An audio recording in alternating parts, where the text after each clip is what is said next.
মার্কিন ব্যবসায়ী গোষ্ঠী বাংলাদেশে বিনিয়োগের পরিকল্পনা করছে।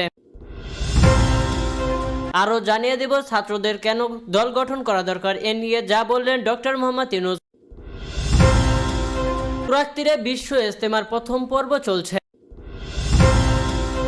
জুমার পর বিচারের দাবিতে সারা দেশে শিবিরের গণমিছিল। সর্বশেষ জানিয়ে দেব আপোষ নিয়ে নির্বাচন হতেই হবে বলেছেন তারেক রহমান।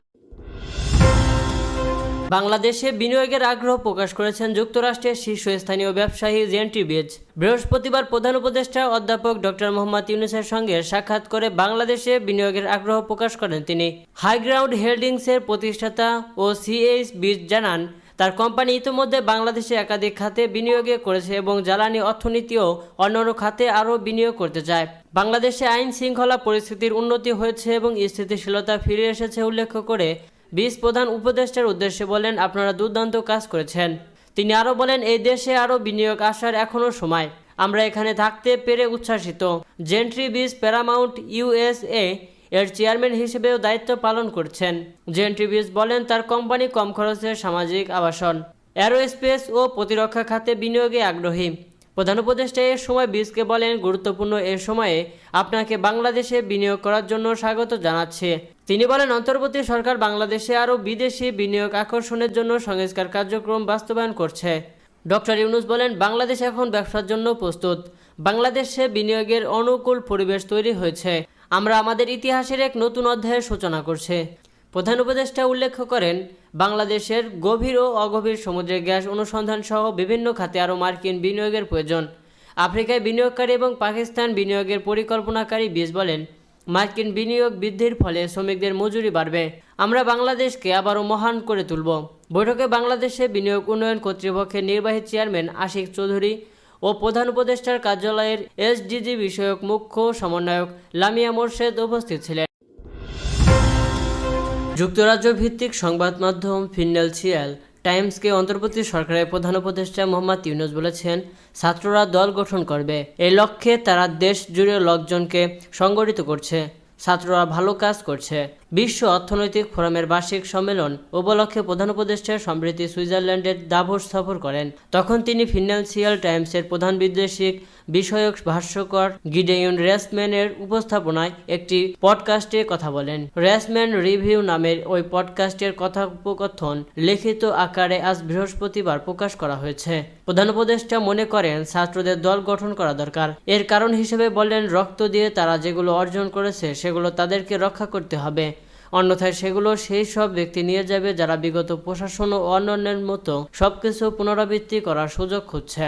দল গঠন করতে গিয়ে ছাত্রদের বিচ্ছিন্ন হওয়ার শঙ্কাও প্রকাশ করেন মোহাম্মদ ইউনূস। বলেছেন, দল গঠনের প্রক্রিয়ার মধ্যে হয়তো তারা বিচ্ছিন্ন হয়ে পড়বে। এটাও একটা বিপদ, কারণ রাজনীতি শুরু করলে সব ধরনের রাজনীতিবিদ তাদের সঙ্গে মিশে যাবে। তাই আমরা জানি না তারা আমাদের দেশে যে রাজনীতি তা থেকে নিজেদের দূরে রাখতে পারবে কিনা। তরুণরা প্রতিশ্রুতিবদ্ধ উল্লেখ করে তিনি জানান, ছাত্ররা খারাপ কোনো কিছুর সংস্পর্শ নেই কিংবা নিজেদের রাজনৈতিক আখের গোছানোর ব্যক্তিগত আকাঙ্ক্ষাও নেই। আগামী সংসদ নির্বাচন নিয়ে এই প্রশ্নের জবাবে প্রধান উপদেষ্টা জানান, তিনি নির্বাচনের সম্ভাব্য যে দুইটি সময়ের কথা বলেছেন তা ভালো সময়। গাজীপুরের টঙ্গী তুরাগ তীরে গতকাল বৃহস্পতিবার বাদ মাগরিব আমবয়ানের মাধ্যমে বিশ্ব ইজতেমার মূল আনুষ্ঠানিকতা শুরু হয়েছে। এর মাধ্যমে একদিন আগেই এবার ব্যতিক্রমভাবে 58তম বিশ্ব ইজতেমার প্রথম পর্ব শুরু। শুক্রবার অনুষ্ঠিত হবে বৃহত্তম জুম্মার নামাজ। এই পূর্বে অংশগ্রহণ করছেন ওলামায়ে কিরামের তত্ত্বাবধানে শুরায়ে নেজামে তাবলিগের সাথীরা। ইজতেমা উপলক্ষে নেওয়া হয়েছে কঠোর নিরাপত্তা ব্যবস্থা। মুসল্লিদের সুবিধার্থে নানা ধরনের উদ্যোগ নিয়েছেন প্রশাসন। ইজতেমার মিডিয়া সমন্বয়ক হাবিবুল্লাহ রায়হান বলেন, বিগত বছরগুলোতে শুক্রবার বাদ ফজর আমবায়ানের মাধ্যমে ইজতেমা শুরু হলেও এবার মাগরিবের নামাজের পর আমবয়ান হয়েছে। নামাজের পরে ভারতের মাওলানা ইব্রাহিম দেওলার আমবয়ানের মাধ্যমে এবারে টঙ্গীর 58তম বিশ্ব ইজতেমার আনুষ্ঠানিকতা শুরু হয়েছে।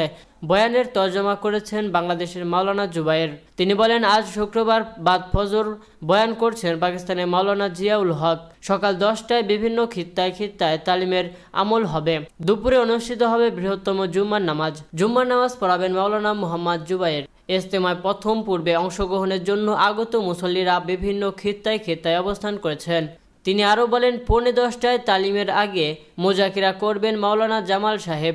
এছাড়া বিশেষ কিছু সূচি রয়েছে। সকাল 10টায় হবে শিক্ষকদের বয়ান। বয়ানের মেম্বারে বয়ান করবেন ভারতের মাওলানা ফারাহিম। ছাত্রদের সঙ্গে নামাজের মিম্বারে বয়ান করবেন ভারতের প্রফেসর আব্দুল মান্নান। খাওয়াজদের মাঝে টিউশেড মসজিদে বয়ান করবেন ভারতের মাওলানা আকবর শরীফ। বাদ জুম্মা বয়ান করবেন জর্ডানের শেখ উমর খতিব। বাদ আসর বয়ান করবেন মাওলানা জুবায়ের। বাদ মাগরিব বয়ান করবেন ভারতের মাওলানা আহমেদ লাট।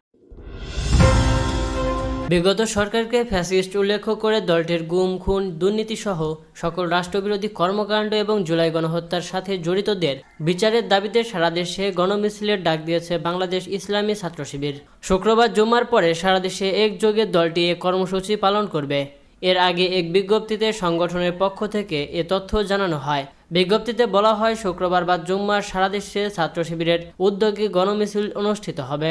গণমিছিলে সবাইকে অংশ নিতেও আহ্বান করছে সংগঠন।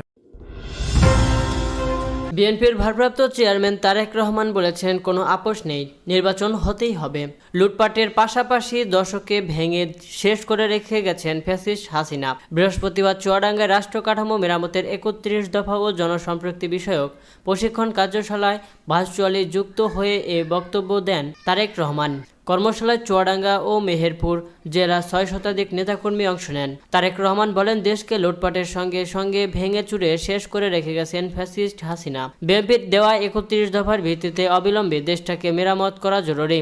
প্রয়োজনীয় সংস্কার শেষে দ্রুত সময়ের মধ্যে একটি অবাধ, সুষ্ঠু ও গ্রহণযোগ্য নির্বাচনের মাধ্যমে দেশে স্থিতিশীলতা ফিরিয়ে আনতে হবে।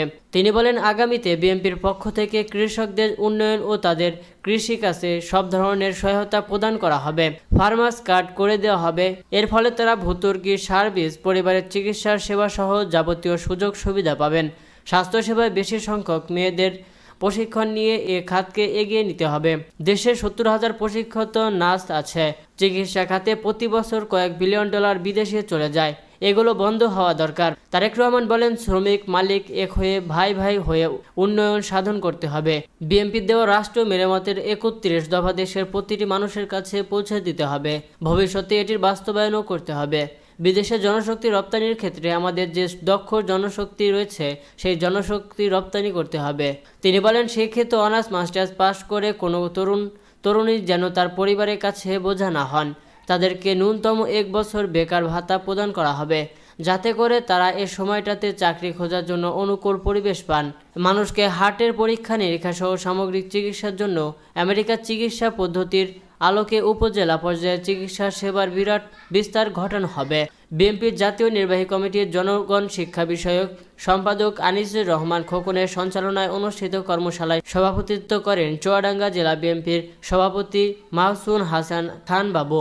প্রধান আলোচক হিসেবে উপস্থিত ছিলেন দলের ভারপ্রাপ্ত চেয়ারম্যান তারেক রহমানের উপদেষ্টা মাহাদি আমিন। এ সময় আরও বক্তব্য দেন বিএনপির সহক্রিয়ান ও পুনর্বাসন বিষয়ক সম্পাদক অ্যাডভোকেট হালিমা আলী সহ স্থানীয় সরকার